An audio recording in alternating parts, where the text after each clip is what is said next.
Hi friends, Chapter 7, Section 3, The Spread of Greek Culture. This is our last video dealing with the ancient Greeks. This video will cover Philip of Macedonia, Alexander the Great, the famous conqueror, the Hellenistic expansion, and math and science. Macedonia was always viewed as a place by the Greeks as like a backward area, and the Greeks referred to the Macedonians as barbarians. They didn't think they amounted to anything. Their way of life was different. Their culture was different, and no one really paid any attention to the Macedonians for all of those different years. So that changed when Philip of Macedonia united all of the cities that were in this area, and through war and through diplomacy was able to invade and conquer all of Greece. This is happening after the Peloponnesian Wars. So Athens has had to surrender to Sparta. Everybody's tired of war. It had been 27 years of conflict. And Philip of Macedonia, who was Alexander the Great's dad, he was able to conquer all of Greece. There was this famous Athenian named Demosthenes who was warning the Greeks about the Macedonians. He wrote of Philip of Macedonia, "He is always taking in more, everywhere casting his net, while we do nothing. When, Athenians, will you take the necessary action? What are you waiting for?" His famous cry, though, went unanswered, and Greece was conquered by the Macedonians. How come Greece fell? We see one of the themes that will come up later on. It's easier to unite against a common enemy when you have consensus among your allies. So if everybody can agree, then you're more able to resist the aggressors. But as we saw, these city states were still very, very different from one another.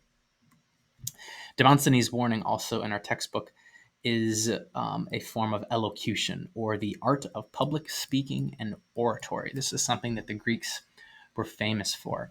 So Philip of Macedonia has conquered all of Greece, but then he is assassinated, and Alexander the Great will become the ruler of the Macedonians and of Greeks, and he will conquer this entire area and win like every single one of his battles and go on this like 11-year conquering tour and basically spread or attempted to spread Greek culture.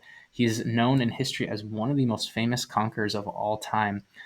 He fought at the Battle of Gaugamela, which took place in like present day Iraq. And again, just in terms of his conquering record, like he is crossing mountains and deserts and really establishing a legacy.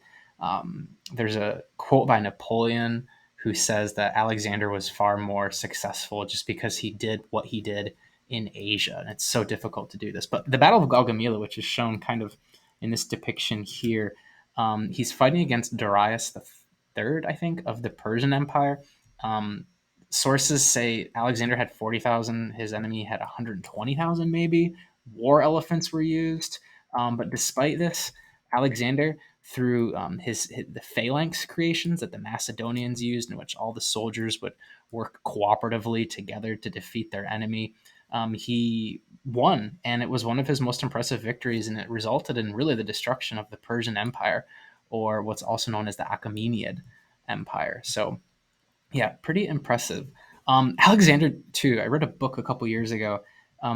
Here's a quote that tells us a little something about him. I think this is Alexander's quote, or it was a lesson that he was taught. He says, "The quickest and most economical way of winning a military decision is to defeat an enemy not at his weakest point, but at his strongest."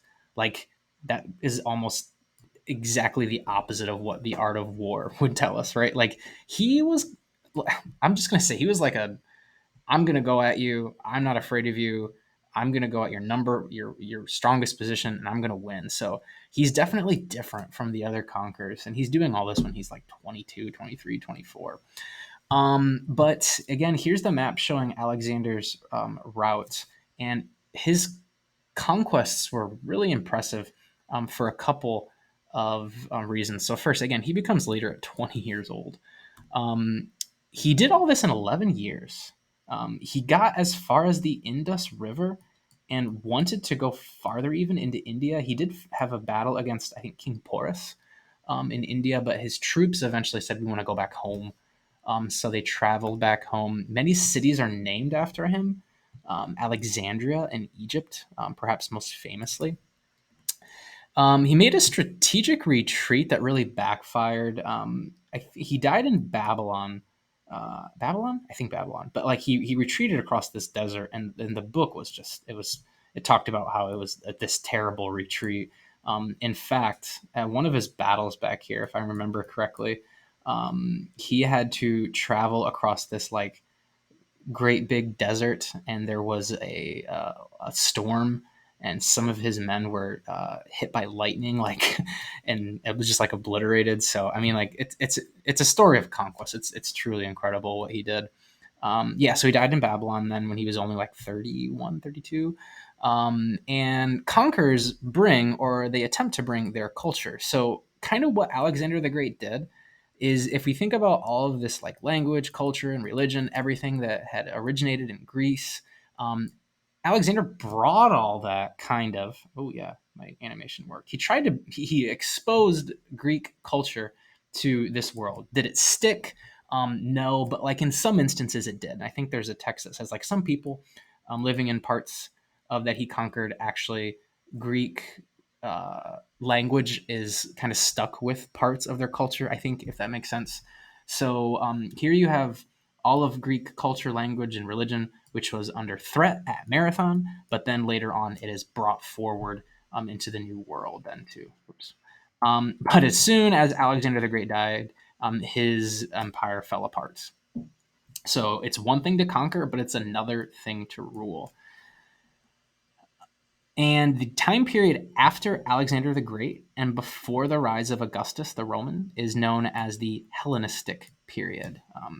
I think there are different time periods that are given different name. Hellas, of course, referring to the Greeks. So notable achievements from the Hellenistic period. Alexandria becomes this like great center of learning then too for a long time period. So here's the math and science, where again the Greeks continue to do incredible things. Euclid developed geometry and proofs, which are used still today. Eratosthenes nearly calculated the distance all the way around the Earth then, too. There was this famous lighthouse at Alexandria in Egypt, which was used as a great center of learning. There was a great library at Alexandria, which contained works by all kinds of Greek scholars. Archimedes showed us how levers and pulleys could be used. But famously, there was the destruction of Alexandria. We're not sure what happened. We lost the library. So what else happened that maybe we don't know about? These Greek scholars are doing all these incredible things at Alexandria. Maybe there's more that we lost then too, which again goes back to one of the earlier themes we talked about. We had this one before. History is made from the sources. If we don't know the sources, we can't know the story then too. So that concludes our sections on Greece, but we're going to see everything that happened in Greece is going to have a big impact on the next people we will talk about, the Romans.